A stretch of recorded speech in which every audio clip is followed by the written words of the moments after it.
So, Saturday morning, let's go have a busy day. I don't like the mic there. Anyway, back to it. I always wonder what it would be like to be an estate agent in a different location. You hear like London estate agents, you hear this, you hear that. Like, I know the reality of my day. Like, in reality, at the minute, it's just not that busy. Houses go on, and I say to most of my clients, if we've priced it right and we've marketed in the right way, 4 viewings in the first 2 weeks would be good, and a lot of people are surprised by that. I wonder if it's the same in other locations around the country. I wonder if it's like that poor on the viewing front. But it's not the end of the world, the viewing levels being so low, because the viewings that actually happen, like, the chances are they're going to offer. Like, I feel like the Rightmove statistics prove this, like just as many houses are selling. I think like we're on track this year to do as many houses sold as 2022 as a country, which everyone remembers being like a really, really buoyant year. But at the minute, like if you saw all the estate agents' diaries, you just think, well, it's not that busy. But like that's the reality. I wonder if around the country, like if you were to go to Manchester, for example, like are they stacked out with viewings, or is it a similar? Is it like a similar sort of viewing levels across the country? Everyone's poor on the viewings. I do think technology has had a massive play in the level of viewings going down. I think, like even in the 12 years that I've done this, I've seen a massive difference in viewing levels. I think technology shows all the houses, so people make their mind up online now. Like the chances are, if they're going to view it, they're going to offer. You don't get many serial viewers anymore, people that just run around viewing houses for the hell of it.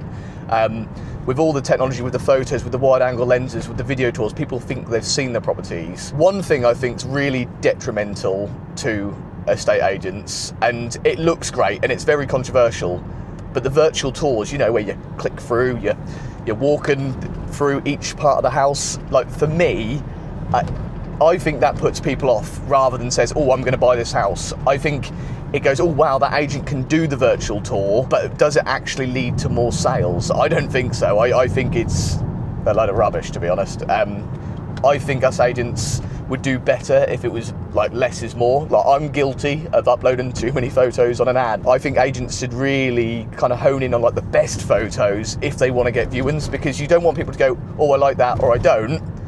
You want people to go, ooh. Because there's nothing worse than when you go on the market for sale and your property's online and you get no viewings. You think, what's wrong? Like, we sold our property back in July, and like, I honestly thought at the price we went up for, we'd have more viewings. And I'm the agent. Like, I should be listening to my own advice. The viewing levels are down, but I honestly thought that we'd have more viewers. But I think that also comes into play, like the psychology, like it's my home and all the rest of it. At the end of the day, it's bricks and mortar. Like, it's only worth what it's worth. Back to it. I think technology is, in some respect, ruining the industry, but some respect, like, making it better. Like, you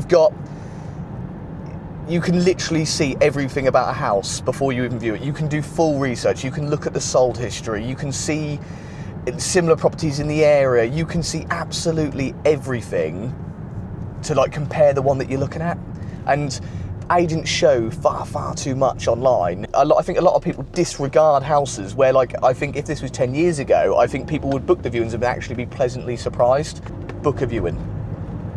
Like, at the end of the day, what's the worst that can happen? What, you waste a little bit of your time, oh, you don't like it. For me, technology is ruining the industry, and the virtual tours where you slowly click through the property are just not worth the time. They make the agent, it looks impressive from the agent's point of view that they've got it, but in reality, that system that they use costs like £90 a month for this giraffe camera thing that they send you.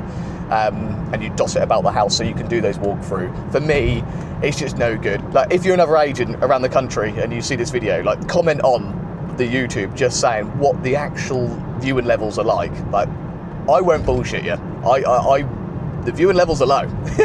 Like, you can't beat around the bush. Like, that is the reality. Viewing levels are very, very low.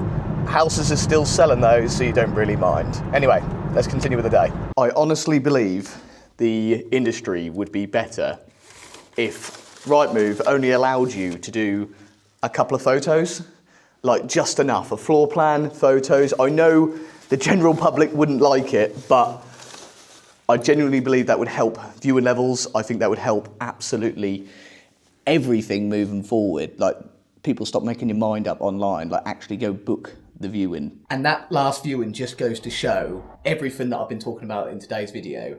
Like, online, it's a 3-bedroom. It's a massive 3-bedroom property that I've just shown around. Like, it's huge. Compared to 4 bedrooms, it still makes them look tiny. But the photos I had to make look as big as possible to really show that it was there. I think if I was to do a kind of virtual tour where you go through the property, you're not going to get that aspect of how big it is. Like, I'm showing it on the photos. I just done enough photos on that property that I got people in the door. It would also be interesting to know what like the different price ranges are doing. So for example, if it's in Manchester, if it's slightly lower price range up north, or if it's in London selling like multi-million-pound houses, are you still getting viewings, or are the viewings few and far between? Like, it's really interesting to know. Like, in my area, the house prices can range from anywhere from £100,000 all the way up to £1 million, but like the £1 million properties would be incredibly special in comparison to what you could buy in London for £1 million. Like, you're talking acres of land, big family home. Like, your typical 3-bedroom detached property here is anywhere between 300 and 350,000 typically on average. And it would be interesting to know what marketing strategies work for you guys. Like, is there like specific ways that you go about things? Like, if it's in London, in the property's worth 600,000, is it better to put the property on the market for 550 and do offers over just to achieve what you need to achieve? Or is it better going higher? Like, in my area, it's really key at the moment to price the house correctly the first time. And that just about wraps up today's video. Comment below, like, if you're an agent and like you're interested, or like you've got your opinion on things, like, just comment. That'll be interesting to hear what people's thoughts are. In my area, this is typically what 160,000 gets you in the middle of my town of Beccles. It's a 1-bedroom terrace property, 160,000, but this is the standard which can achieve that. Like, what in your area, what price would this get?